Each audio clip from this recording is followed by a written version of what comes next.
اهلا بيكم في الحلقة الرابعة من برنامج كواليس خفية سيزون 2.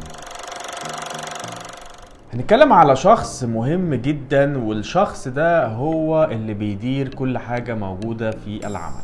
الشخص ده هو المخرج. طبعا المخرج هو شخص بيكون عليه يعني هنقول حمل كبير جدا، لان هو اللي بيدير المنظومة كلها. تعالوا نتكلم كده بالانجليزي. دايركتور يعني مدير. يعني احنا لو عندنا شركة مثلا وبنقول دايركتور اوف كذا او كومباني كذا، يعني ده معناه ان هو مدير الشركة. نفس الموضوع احنا اتكلمنا ان احنا صناعة الفيلم دي عبارة عن صناعة، فالصناعة دي لازم يبقى ليها مدير، والمدير ده في الحالة دي بيبقى هو المخرج.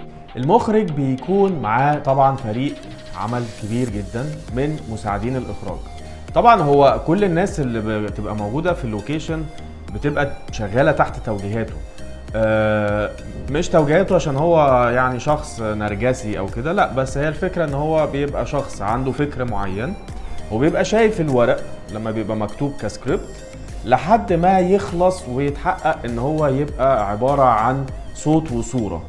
فعشان كده لازم بيبقى حاطط خلفية معينة وفكر معين بيبتدي يوصله لبقية فريق العمل اللي موجودين، من تصوير، من المونتاج، من الموسيقى التصويرية، من مؤثرات صوتية، من الديكور، من كل الحاجات اللي بتبقى موجودة عشان خاطر الناس كلها تعمل حاجة مترابطة ليها علاقة ببعضها.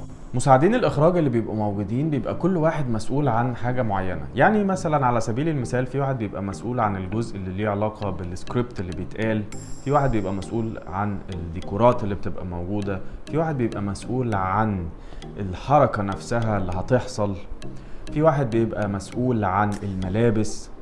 فطبعا كل الناس دي بتبقى مركزة عشان خاطر تطلع التفاصيل في النهاية بصورة مظبوطة.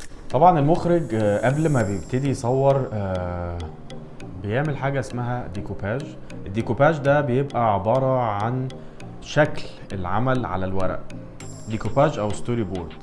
يعني بيبتدي يرسم، او لو هو ما بيعرفش يرسم بيشوف حد يرسم الموضوع، او بيبتدي ان هو حتى لو هيعمل رسم خفيف كده، يعني على اساس ان هو يبقى كل الكادرات اللي بيتم تصويرها وكل الصور اللي هتبقى موجودة معانا في العمل وشكل العمل النهائي بيبقى متجهز على الورق قبل ما يروح لوكيشن التصوير. في مراحل كتيرة احنا اتكلمنا عليها في الحلقة الاولى، ان في البري برودكشن اللي هي المرحلة الاولى بتاع التحضير، وفي البرودكشن نفسه اللي هو يوم او ايام التصوير، وفي البوست برودكشن اللي هو ما بعد التصوير.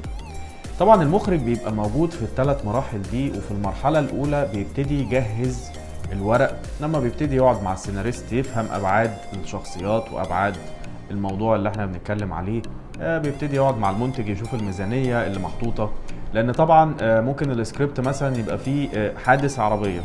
حادث العربية ده احنا ممكن نعمله بتكاليف كبيرة جدا، عربية بتتخبط وتتقلب وتتكسر وبتاع، او ممكن نعمله مثلا ان العربية بتفرمل والشاشة اسودت. الاتنين هيدوا نفس المعنى، لكن حسب بقى الميزانية اللي محطوطة للعمل بيبتدي المخرج يحددها مع المنتج، ويعرف هو محتاج يحط فلوس قد ايه في العمل.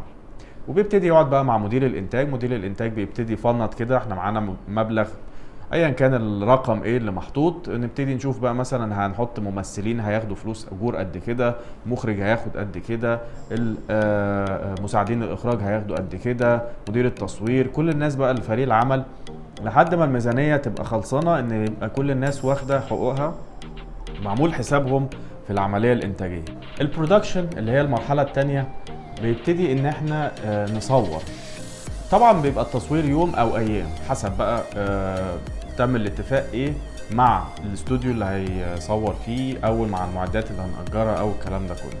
بيبقى المخرج مهتم جدا ان في ايام التصوير دي ان هو يفضل محكم بالسكادول او بالجدول الزمني اللي هو يعني مجهزه، لان طبعا لو ابتدى ان هو يطلع بره الوقت ده بيبقى كل دقيقة بفلوس، لان الحاجة بتتأجر من 12 ل 15 ساعة تقريبا.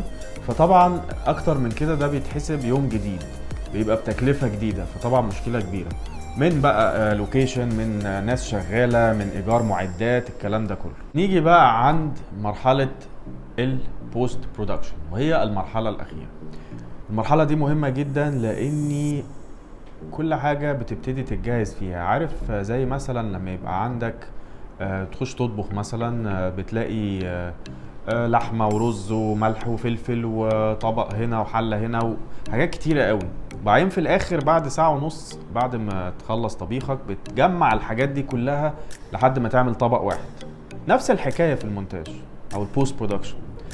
بتبتدي ان انت بيبقى عندك ماتيريال كتيرة جدا من صورة وماتيريال كتيرة جدا من الصوت، وبتحط بقى مؤثرات صوتية ومؤثرات بصرية، وبعدين بتجهز الصوت مع الصورة، وبعدين بتفلتر بقى تنظف الدنيا كلها، وبعدين بتلون تخلي الحاجات تبقى شكلها لايق مع بعضها، ما تلاقيش كادر لون اصفر وكادر لون ازرق والقصص دي كلها، لحد ما في الاخر بتخلص كل حاجة وتطلع الفيلم للمشاهد عبارة عن ساعة ونص او ساعتين، او لو مسلسل طبعا حسب عدد الساعات بتاعته. وبكده تكون حلقة النهاردة خلصت. كنت معاكم فؤاد الشربيني، برنامج كواليس خفية سيزون 2. استنونا الحلقة اللي جاية.